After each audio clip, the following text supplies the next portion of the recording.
Hello, and welcome to Silver Tent TV, the home of wise women with wisdom worth sharing. That's the first time I've managed to get all of that out.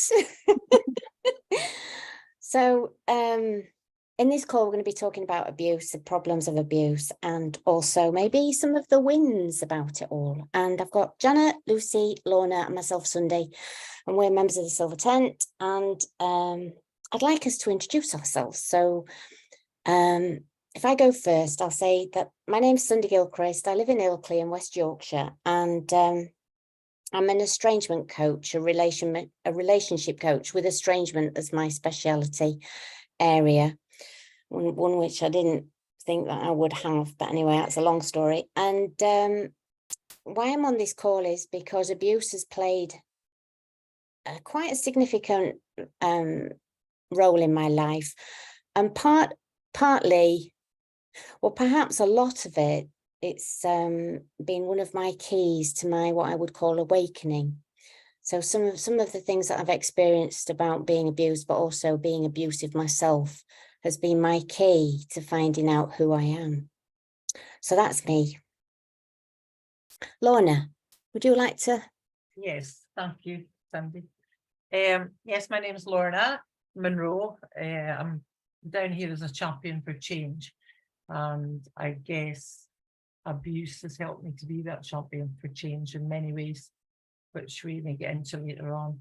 I'm a holistic therapist with my own business in Inverness in the Scottish Highlands, and everything has changed for me this year. So it used to be holistic health, now it's human holistics. So I cover all aspects of our holistic living. And I guess over the years, I've recognized that this abuse can be in these four main aspects of physical, emotional, mental, and spiritual. And there's so many dimensions, isn't there, that we can come into this discussion. Anyway, it's good to be here, and I'm going to pass the baton over to Janet. Thank you, Lorna.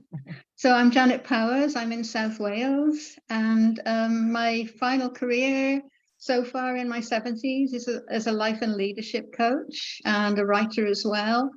And I'm really, really interested in this discussion because I had 34 years in my first marriage, which in many ways was a wonderful marriage, 3 wonderful sons. But even before I was married, I knew that my partner had a short fuse and a temper. And that carried on through our marriage. And what I realize now is that I was raised to be a people pleaser, and I really didn't know how to stand up to him, how to change it, how even to voice the way I was being hurt, which finally ended in divorce. I've learned an awful lot since, and from my second marriage too. But it's really taken me most of my life to learn my own self-value and my own self-empowerment. And looking at the stats for like the Western world, UK and United States, like 1 in 4 women will have some experience of abuse in their lives. And I think that's huge and too much, you know. So what I really enjoy most of all is coaching women to find their own self-value and their self-empowerment and to have a better life. So that's what I'm about. Oh, so I'll hand you over to Lucy now. I'm pleased to meet Lucy because I didn't really know her before this call, so that's great. Thank you. Likewise, Janet. I'm Lucy Jordan. I am English, but I live in Greece. I Lefkada Island in Greece. I've been here in Greece for 20 years. I, amongst many other things, like artist and animal communicator and all sorts of things, I'm a spiritual regression therapist, past life regression. And I'm here because I guess, well, I don't know who actually hasn't experienced some kind of abuse, even though they may or not know that it is abuse. It seems to be endemic in our human culture, certainly in our Western culture. But I'm here because I guess from my work as a spiritual regression therapist, there's a kind of a rather unique, maybe not unique, view of abuse yeah, and being the youngest of 4 brothers with a, you know, a kind of dysfunctional family, I have experienced abuse, not physical. Thank you. Didn't need that for some reason, but yeah, emotional, mental, and it's a long road to climb out of that kind of abuse, because it's not tangible like physical abuse. Anyway, that's my view, not having had physical abuse, but yeah, it's something that goes very deep in us. Yeah, that's me. Yay, thank you. So we put together a series of little questions, and that some of them we may get to use, but we may not, because it might just flow like these conversations do. And I will start us off with this one. So what is the definition? Like, what is your definition? Is it a subjective definition, or is it a collective one, objective? You know, I think I'd like us all to speak to that. And who'd like to kick us off with that? Excuse the pun.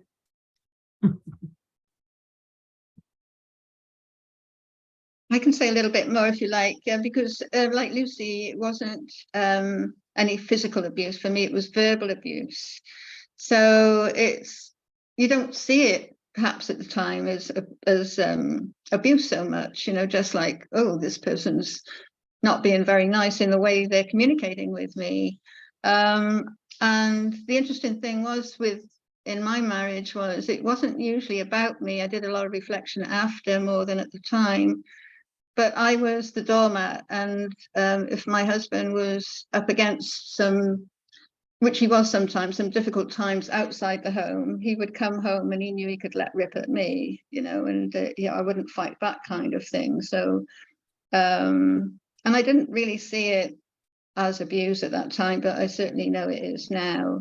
But it was very kind of emotional, and because I couldn't stand up to it, I bottled it all up. So once he'd lost his temper, he'd forget about it within a few hours. But for me, I'd be hurting for a week quite badly. And of course, that built up layer on layer then, as I'm sure people will understand. So, yeah, if it's physical abuse, it's quite clear, and probably sexual abuse. I've got the list here, but when it comes to more emotional verbal abuse, especially if you're in, you know, we have 3 boys, you kind of deny it in a way as well. I think you need to get on with life. So you manage to do that for quite a while before you realize or feel empowered enough to get out of it.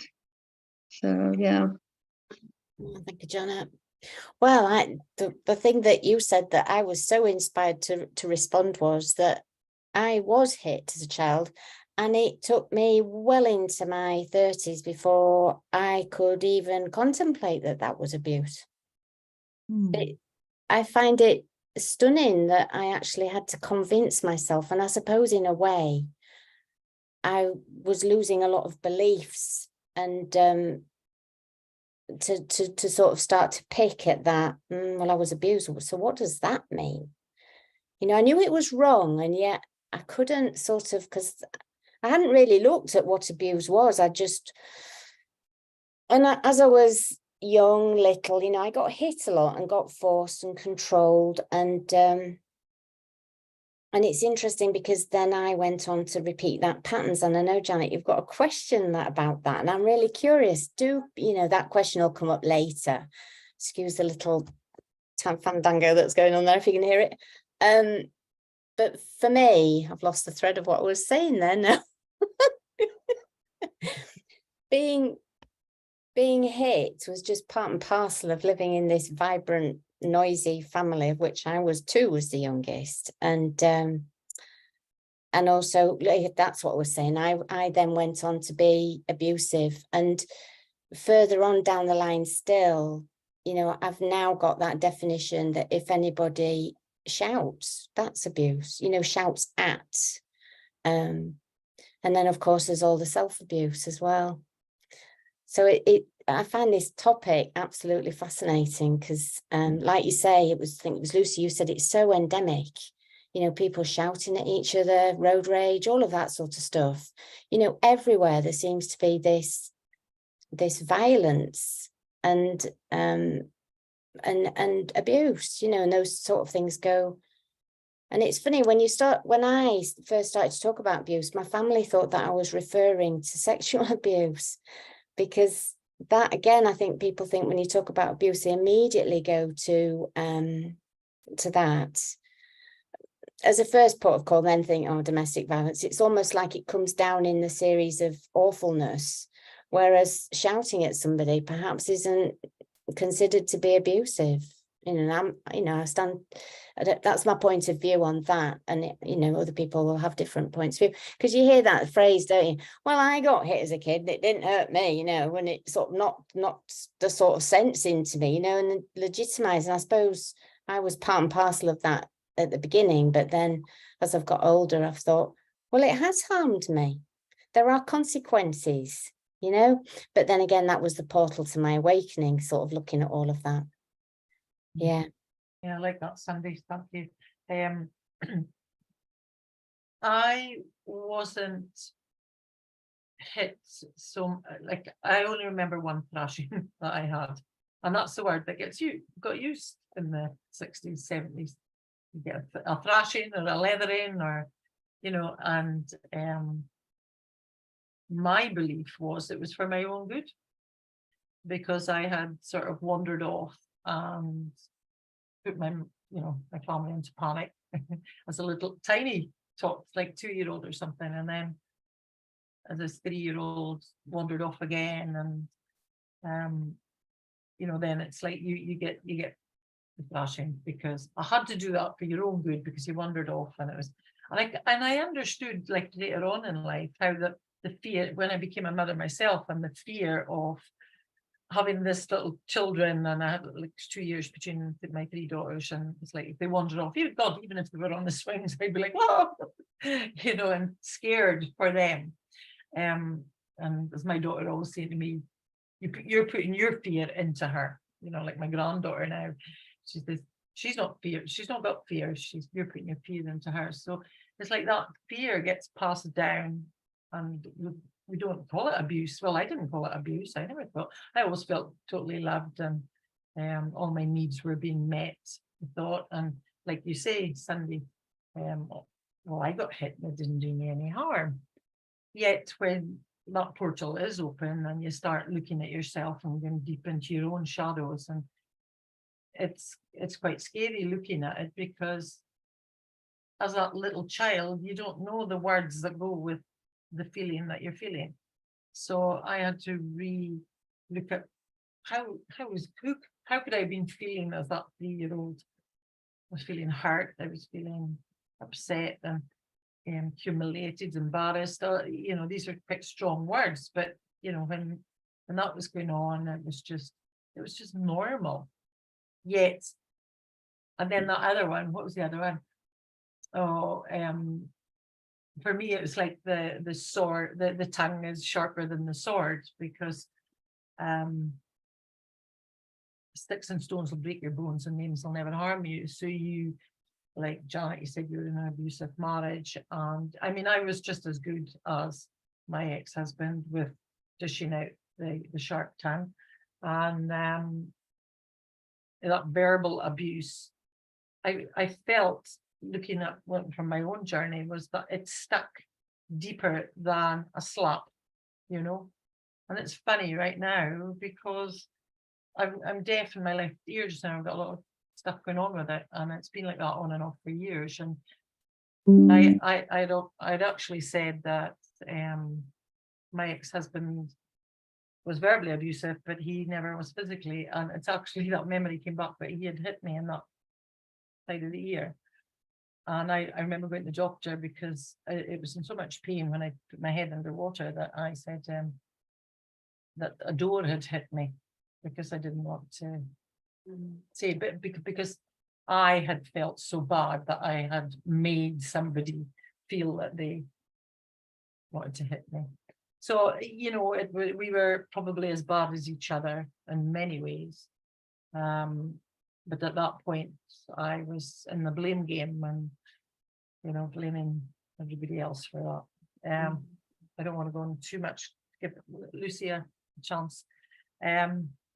So yeah, it's a really juicy topic, isn't it? It's like you could go down so many ways, and it's one person's interpretation might not be the same as another's.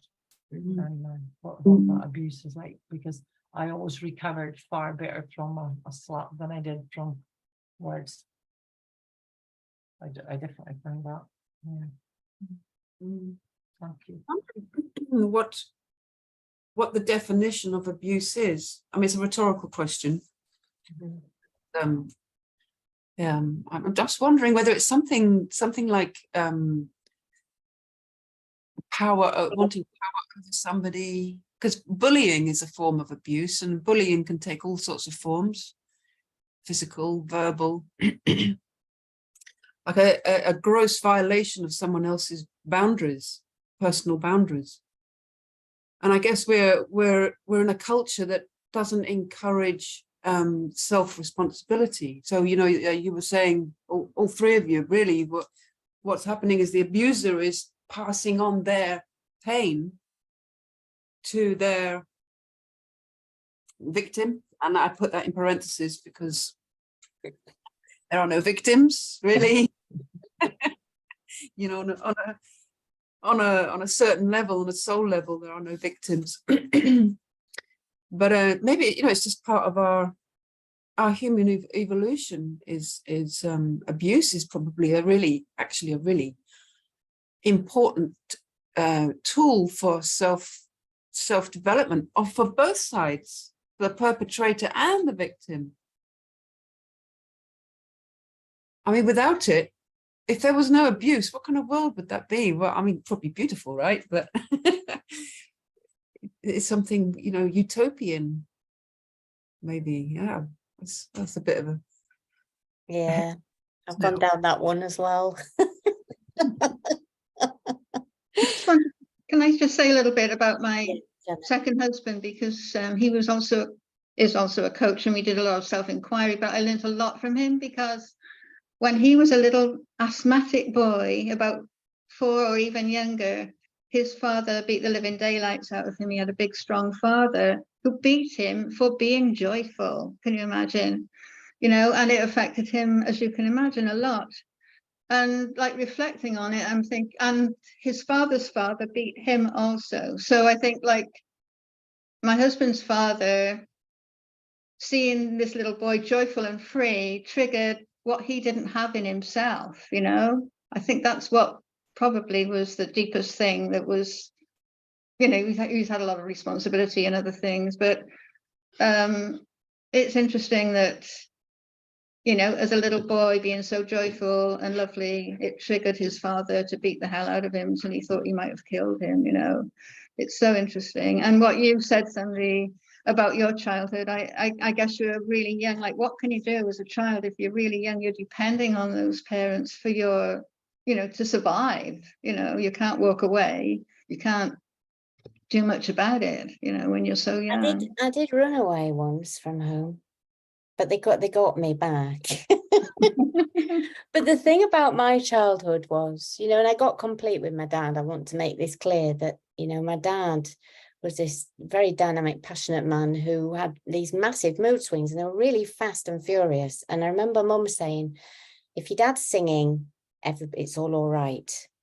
So when he wasn't singing, so the consequences, and maybe I'd like to talk a little bit about the consequences of living with that, was that I didn't realize how it stoked up anxiety in me. You know, I would be waiting for the next Sunday, come here, you know, my time wasn't my own. And if I got things wrong, or if he got angry, I'd cop for it. And you talked about left side, Lorna. All of my left side, which apparently is the feminine, is all bit vulnerable. I've got disc, I've got shoulder, I've got everything that seems to go mechanically wrong is down this left side, which of course was the side I used to get swiped on, mainly my head. And can you imagine, like, the reverberation? So the consequences of that was that I had all this anxiety, but the other conflicting thing was Dad was very loving, so I had all this love. So it was like this polarity between this being yelled at, hit and shouted at, and also this being cuddled and loved. But the thing that struck me the other day was that I suddenly remembered having to stand in the kitchen, because we worked on a farm and I worked with him a lot. And if he got cross, he either used to clout me and then send me away, or he used to send me away, and he used to get me to stand in, he used to get me to go into the house, which was the kitchen of the farmhouse. And I remember standing on that red square pan-tiled kitchen floor, just waiting for him to come for me. And he just used to say, come on, let's have you. And no apology, no recognition, nothing. So I that's how I lived. That's how we all lived, actually. It wasn't just me. And so the sound of the door opening in the kitchen, even when I go there now, because we've still got that house, it will evoke this stimulus in me.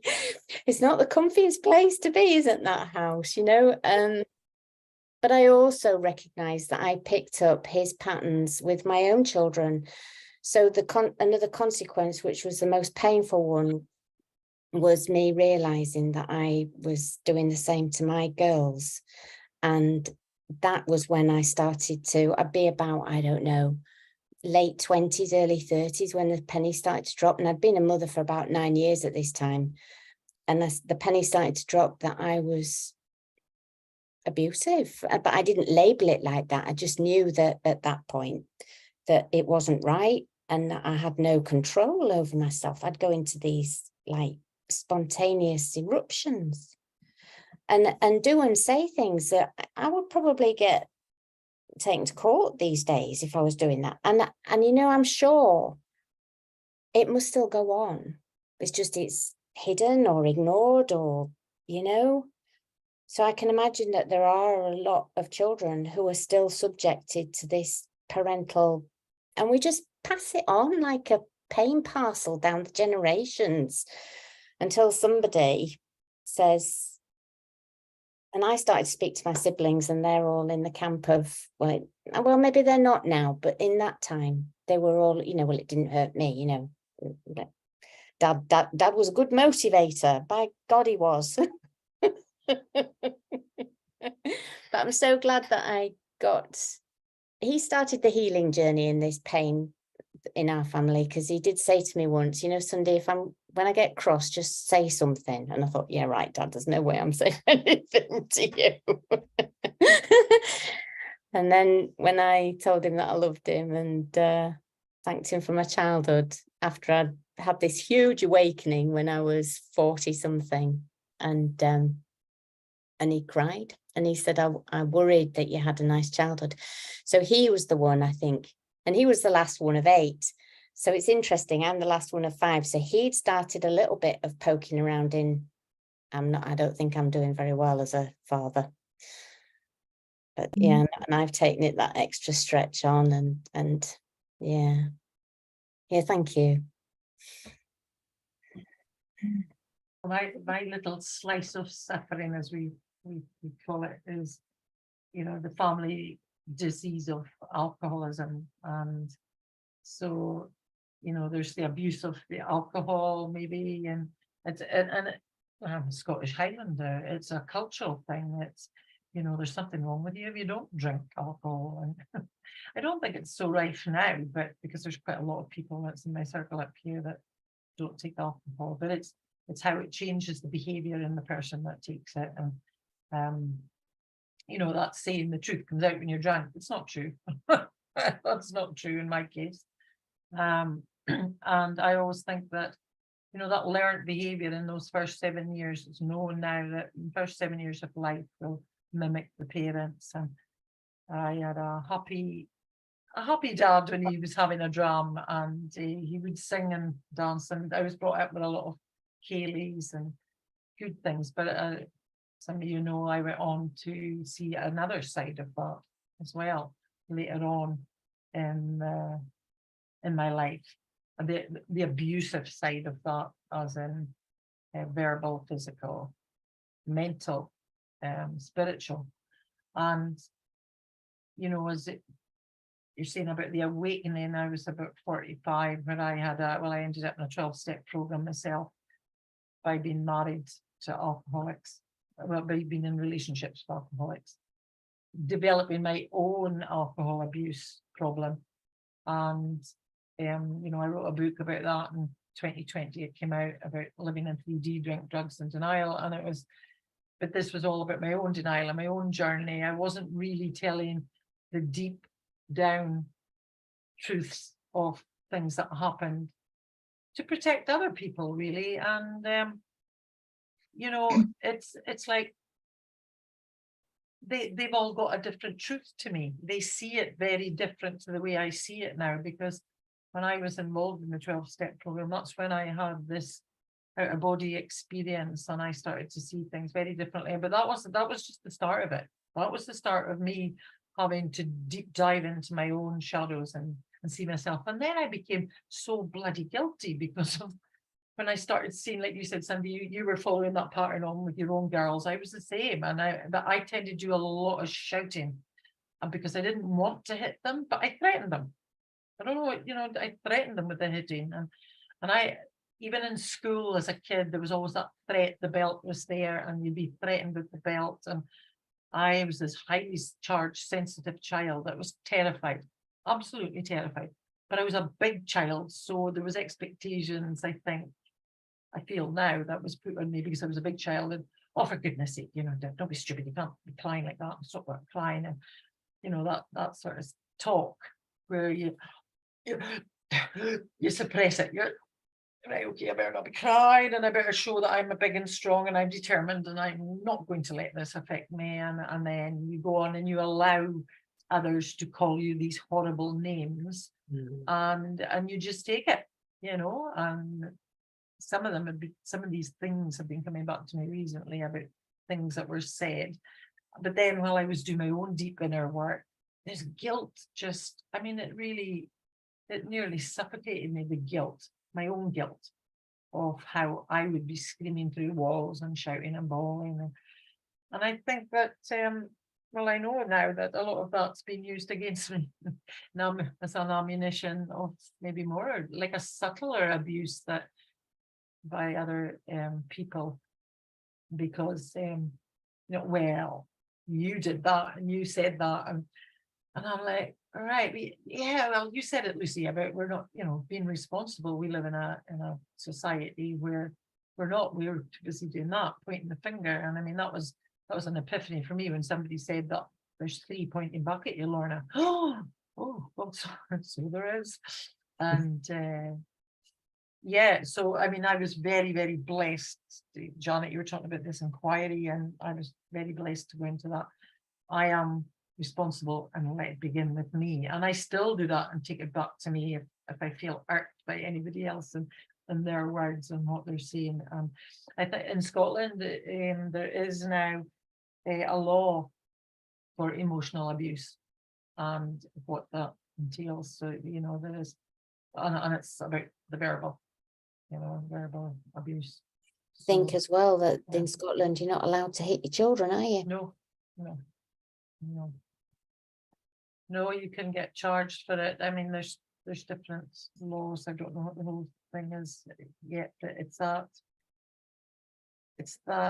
you know, a lot of people, oh, it's just unconditional love, isn't it? We're all here to learn about that. And I love you saying about the soul, Lucy, because when I did like a lot of past life stuff, it came up in one of my soul realignments that 14 lifetimes ago I was a healer, and I allowed a little girl, her soul, to pass over, and the family put a curse of violence and depression to me, which has still been in this lifetime. So that's what came up for me as well on the soul level. I don't know if we're going to, I might segue over into that soul place, but sorry. No, I think it's great. I think it's naturally just evolving. Yeah, so soul contracts, soul lessons. Right. Yeah. Right. I mean, often in my therapy practice, it's when we would go through the transformation stage. They call it transformation stage, and there are perpetrators and victims, and the client could have been a perpetrator in their past life, or they could have been a victim. But the ultimate aim of the transformation process is forgiveness. But forgiveness is just a stepping stone to understanding that the history between two people who are in an abusive victim, kind of perpetrator victim relationship, is far more and far deeper than just in that present role model. You know, quite often it's like a classic thing where the victim was the perpetrator in another life, so it's like a karmic thing. But also there are cases when the soul of an abuser will agree to incarnate with the person who receives the abuse because they love them so much. I know it sounds counterintuitive, but on a soul level, it makes complete sense, because when a soul, from the work of Dr. Michael Newton, the Life Between Life, a pioneering work he did, where he'd take clients back to that time and space between incarnations. There's always the soul that incarnates always chooses the family situation, the family dynamics, the family relationships, the body, the type of body, the type of brain, the gender, the gifts, the aptitudes, and significant life events. And so an abusive life, a life where abuse is experienced, is,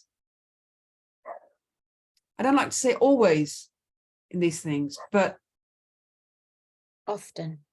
it's always, clients who have experienced abuse, they always understand that they have chosen to experience that as a soul, because, you know, on the human experience is all about emotion. There's not that kind of level of emotion when we're not in a human experience. We're not experiencing life as a human, right? When we've left our meat suit behind and we're a soul. It's a far wider, deeper perspective of existence in the soul form than in the human form. So quite often there's a soul group. You have soul groups, and quite often a member of your soul group will volunteer will play the role of the abuser, because you as a soul, oneself as a soul, has chosen to experience abuse for soul learning. For, it could be karmic, it could just be, I want to experience what it is to feel like nothing, to feel so separate from who I truly am. Because that's the thing with abuse, right? It makes you feel like you're shit.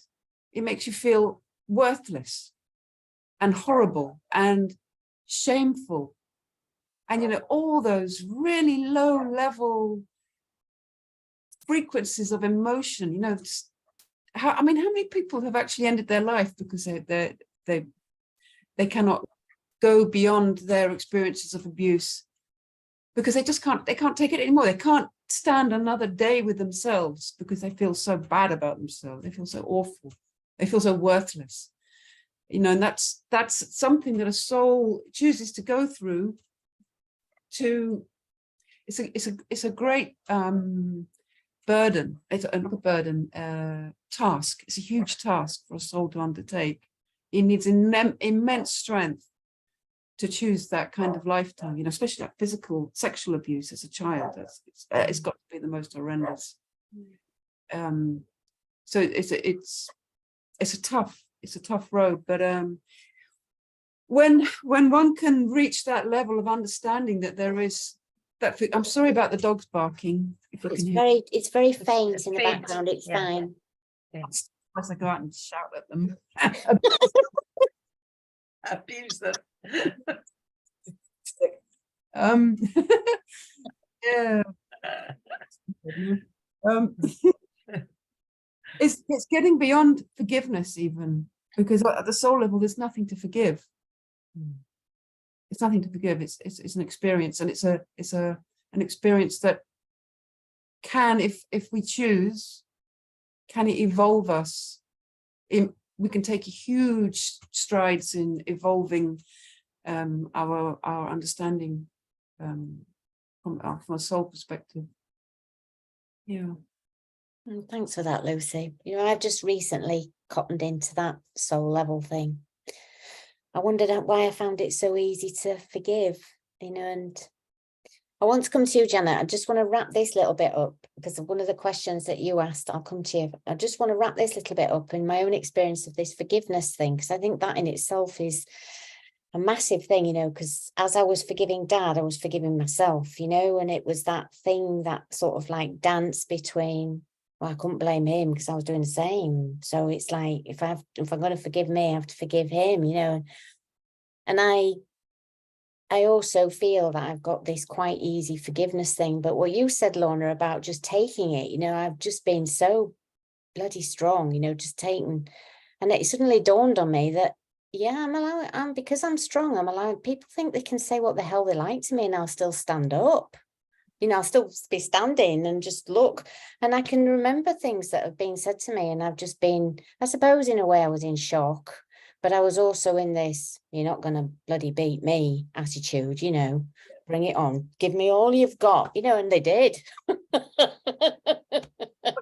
And I broke. And thank the Lord that I broke, because it was the breaking that actually allowed me to see my shadow, as you called it. And then this massive journey into all sorts.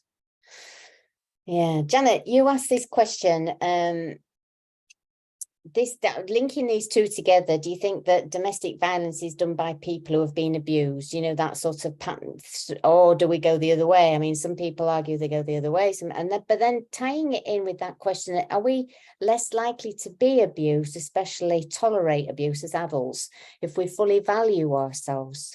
I'm coming to that conclusion myself, because I think people like would-be abusers, would-be bullies, they'll go for people who feel vulnerable, who don't feel self-empowered, who don't feel their own self-respect and their own value. I think that happens with, I was bullied a little bit in school, and I can see why now. So I'm thinking, you know, for women, if we value ourselves, and I think that comes perhaps before having compassion for others, if we have compassion for ourselves. And I was listening to Lorna, and I think she does forgive herself now for everything, thank goodness, that, you know, she might have felt guilty about. I think we have to go through this process ourselves, and being compassionate and love ourselves, and not feel guilty anymore, and then stand in our own power and value. And then I don't think it's so easy for others to abuse us. I don't think we're more aware maybe, but we just won't take it in the same way. Do others feel it's like that? It's interesting because I've got, if my thing is that I was aggressive, so I got abused because I was aggressive as I got older. I was ready for a fight, and lots of verbal fights. When I first joined Facebook, it was like a bun fest, you know, it's like. But do you think that's a protective measure, that there's some fear below that when you're ready for a fight? You know, it's like, was that if I get in first before yeah, it was getting first, yeah. So yeah. I can understand that it's lovely that we've got these different aspects of, you know, where we're coming from. Some of us have been verbally abused, some physically, in other ways as well. But yes, that's my answer to that, is that I experienced quite a lot of abuse because I was still abusive myself. So it was still going to come to me because I was still in that frequency, that vibration. I can sense people who I have to be careful around, because I can see if I was to go like that with them, they'd be off like a skyrocket and it would all fall on me. It still happens. inadvertently, I will still touch somebody's raw spot and they'll come out from behind whatever they were behind. But now the skills to be able to deal with that are different. And this is what I talk about, the gifts of abuse. You know, for me, it's offered me such a lot in my service, my personal growth. You know, I can hold a lot of aggro now. In the work that I work in, there's a lot of upset, and people who are upset tend to lash out. So, you know, I'm much more competent in being able to handle all of that. Is that because, though, you might sense that behind others lashing out, there's hurt, you know, because that's, I think I can sense that in others. So I know there's a reason behind it now. I'm wise enough, hopefully most of the time, to know why people tend to lash out, you know, and not take it so personally, you know, because, oh, there's hurt, there's fear behind that. They've been hurt in the past, you know. I mean, there's even books about it now called What Happened to You, you know, that sort of thing. Yeah, so I think we've got to get to that place where we can understand where the abuse is coming from, or at least the, you know, lashing out, to deal with it, you know, in a better way, maybe.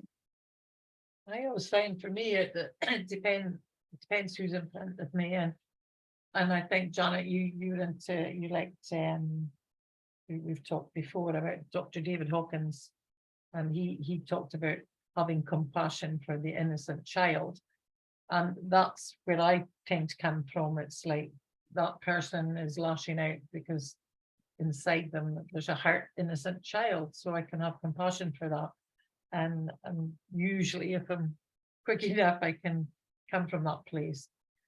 I find it a little bit harder with different people, but like you said, the soul group there, Lucy, if I'm always aware that it's like I'll move towards it. I do tend to move towards it, especially if I feel something in myself. Where I feel a little bit of that aggro coming up in me, I'm like, ooh. Well, there it is. It's still there, you know, it's still there. If it's a specific person, I don't avoid it. I'll go towards it. I'll go towards it, and because I know it's something in me that needs that healing. But all I've done is press my button. And there was something else I was thinking about abuse. Only recently, you know, there's still all this stuff, like I have these conversations in my family, and I've been sitting listening to my daughters recently, last year especially, and I had this insight that, you know, when I had this awakening and then going deeper into the work, the spirit's ignited again in that moment, I believe. And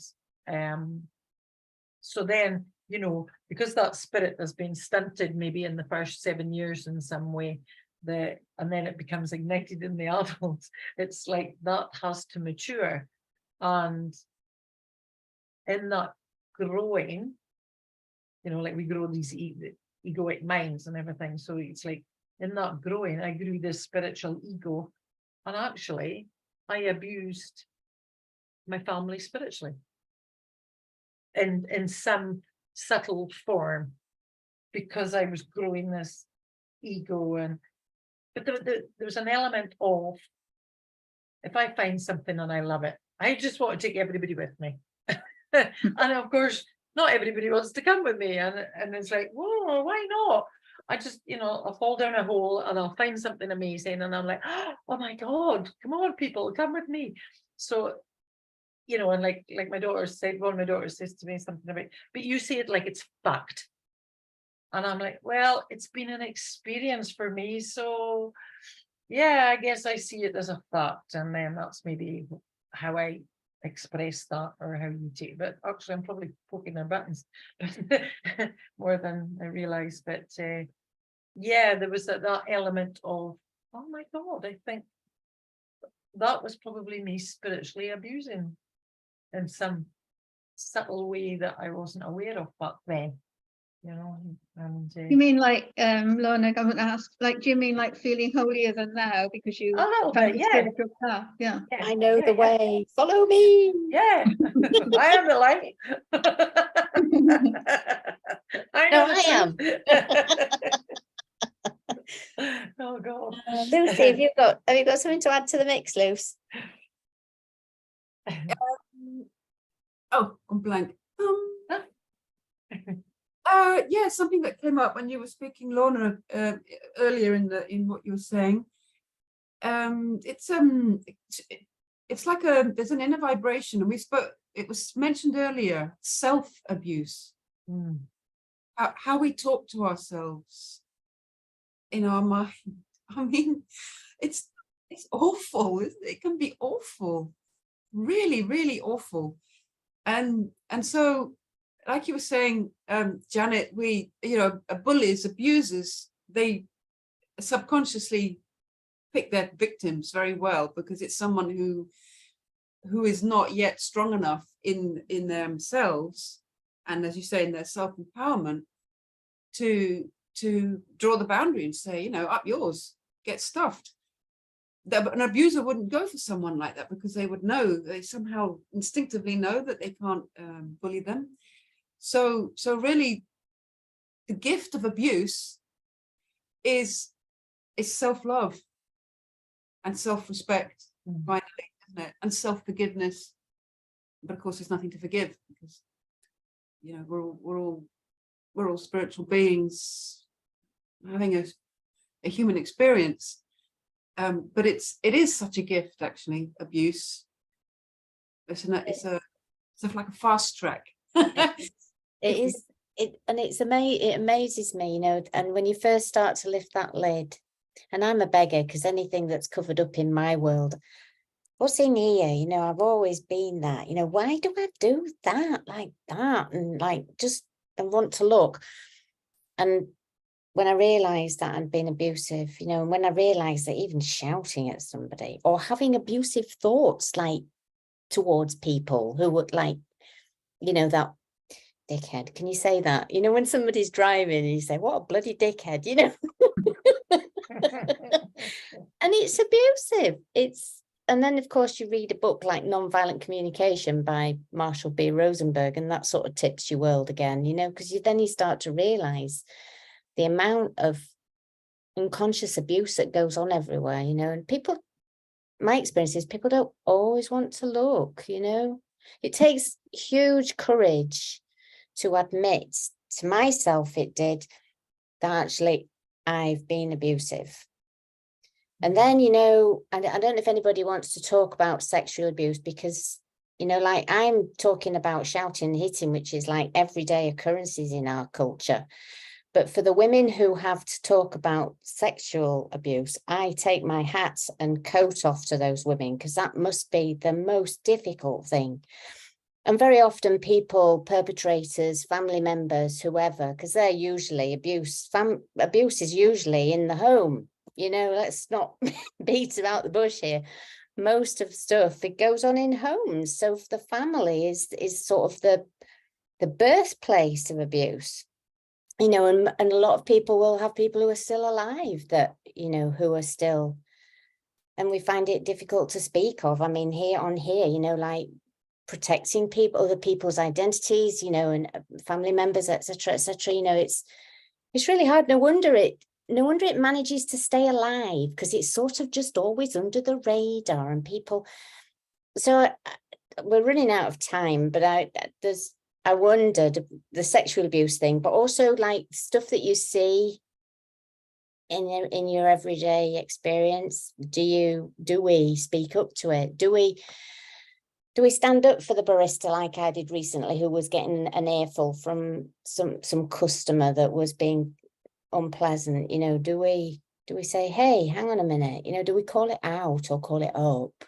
I wonder, has anybody got a recent experience of speaking to it in public like that? As elder women, is that part of our role? I think it is. I can't recall an experience, but I'm reading a book by Kristin Neff, who is all about self-compassion. But this book is all about fierce self-compassion about being a mama bear. You know, we do it for our kids. We'll, you know, that's when I've noticed it in myself. Like, you know, when it really comes out, if I need to be aggressive to protect my kid, I would. But I think as women, we can summon up our fierce self-compassion and speak for those that aren't ready or too vulnerable to do it for themselves. I think that's one of our roles that we should be taking on now, you know, to help the generations that are coming up after us, who are still, you know, some of them stuck in this place of tolerating abuse. And what I didn't become an abuser very much. I tended to shut off and give people a cold shoulder was my way of, you know, being abusive, if you like. But I was an enabler. By not being able to know how to deal with it when it was happening to me, I enabled it to continue to happen. You know, I realize that now. Whereas if I'd been a mama bear, you know, for myself, I could have changed things, but I didn't know how. But I think it's important that we work with that if we can. I Yeah, agree. Janet, thank you for sharing that, because that's really pertinent what you've just said about being an enabler. Mm. Thank you. And also the the normalizing of abuse on the media Mm. Oh, yeah. from our police, our governments. I mean, what we've just been through in the last 3 years is actually torture. These are techniques that Amnesty International have listed as typical torture techniques. We have all been abused by our governments, and it is like maybe a controversial statement, but this is what I this is what I truly believe. I mean, we don't generally, we don't know what it's like to be truly sovereign individuals. We're born into a society of abuse, top down. You know, they say the fish stinks from the head. It's top down. And to what level do we want to talk about abuse? You know, we talk about family abuse and the physical, emotional, but what about the abuse in our society? Sorry about that. Yeah, no, he was agreeing. Not just, you know, the abuse of animals. Mm. You know, those of us who eat meat and drink and consume dairy products, those animals are being horribly abused. Where's their you know, where's their right to live a life of freedom and peace? And because this is what humanity really wants, isn't it? Basically, just to live a life and raise our families, and you know. It's a strange way that we've constructed or been instructed or whatever to come onto the planet, isn't it? And beat the shit out of each other and then die. Or beat the shit out of ourselves. Yes. Oh, you know, like what neutralizes abuse? And I think that's probably why we had a mass exodus to the supermarkets to get toilet roll. When the whole stuff all happened at the beginning, it's like, really? Either we're scared of letting her go over shit, or we're just beating ourselves up a little bit more. I wanted to ask Lucy, who's done more work, you know, on past life regressions and everything. Like, surely our soul wants this, these experiences. It's a journey toward love. I mean, that's what we're all wanting at the end of the day, is love and peace, you know, and compassion, and to understand this all stems from hurt and fear. And I wondered, have I got the right idea, Lucy? You know, is that why our souls choose to come for these lessons? Generally speaking, it seems to be that way, especially the work of Dr. Michael Newton that I mentioned before. He wrote at least 3 books, thousands of case studies, and it seems to be that the reason for being in a human incarnation, because there's many other possibilities. It's not just Earth and human. There are many possibilities, but one of the reasons is Earth is such a tough place to be. It's the emotion, the physicality, you know, having this physical body which can feel pain and suffering. And it does seem to be a trajectory towards awakening, because part of the deal of incarnating on earth is amnesia. We have to forget who we are, really, you know, within the first months, years, maybe. We have to forget who we are and where we've come from. Otherwise, it wouldn't be any point, would there? Except if you're an avatar like Jesus, or, you know, one of these spiritual teachers. And I think there are more and more people because we are evolving. We are consciously, as a human race, are evolving. There are more and more, you know, the conscious awareness of our true existence is actually exponential. And then maybe we're experiencing this severe abuse, not only on an individual level, but a collective level, in order to, on a collective level, come to a place of real remembrance of who we really are. I get that. A mass graduation. Yay! We'll be throwing on hair. I've got a couple of roundup questions for each of us. What have you collected for yourself with this call? What you're taking away with it? And also, what do you think we could have spoken more about or brought up, and what we're going to talk about next time if we do another?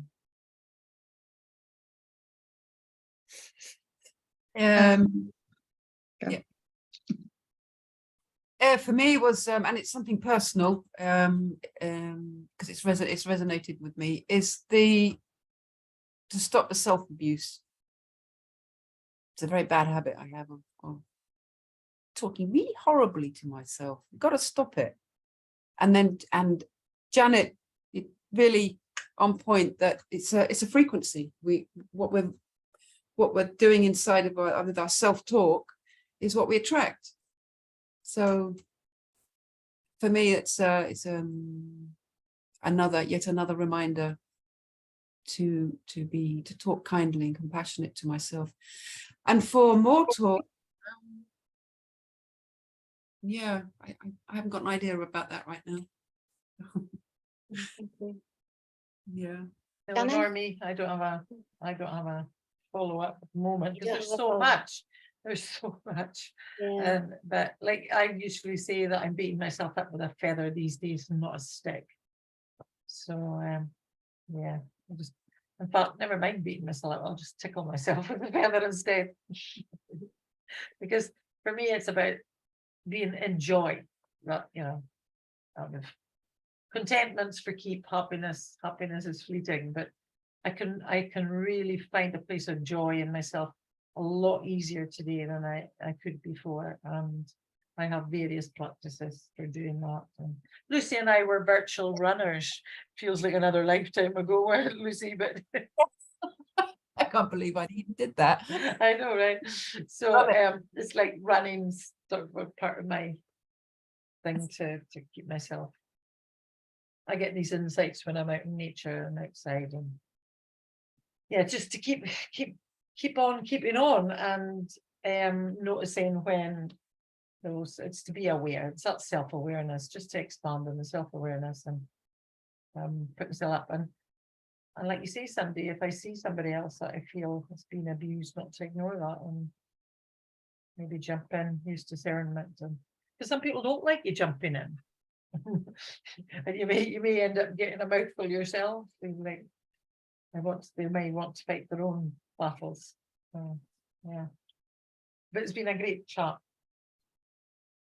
Sandy, I'd just like to say it's been a real privilege to be on this call with 3 other lovely ladies, and especially hearing about other people's, you know, childhood experiences and what's brought them and their life's journeys, and you know how we've all really grown from our experiences, whatever they've been. It's been great, and I think we could talk more about this, certainly. And there's something else that I've got in my mind, but it's not for this conversation, but it's something that concerns me, and it's child trafficking, which I think is horrific now in the world. Oh my goodness, I can't think of a worse abuse, really. And if I can do something about that in some way, I hope I can, but it's another conversation for another time. I'm hearing you on that, Janet. I think we all have got our heart and eyes on that. Yeah, it has been a privilege. I think for me, I've learned a little bit about that spirit, just that spiritual ego thing keeps popping up. I know the way. Actually, I'm much more inclined to think and remember that we're on our own path, and I think what we could talk more about is the benefits, how we got through it. Because I think some people, how did we start to open this? How did we start to explore the experience of being abused and what woke us up and all that sort of thing, what our journey was and what are the benefits, what has it brought us? And also more about that soul, the soul contract thing. I think that certainly has helped me to forgive. When you realize that there isn't anything to forgive, it's all perfect. It really does bring a little bit of peace into this traumatic, violent world that we live in. So if you'd like to say tatty bye in your own unique way, I'll start the recording, and this will be on Silvertent TV. And if you are enjoying Silvertent TV, please do subscribe, because the more people these messages get out to, is part of the healing for the world. Bye for now. Thank you. Thank you. Oh, Bye. excellent.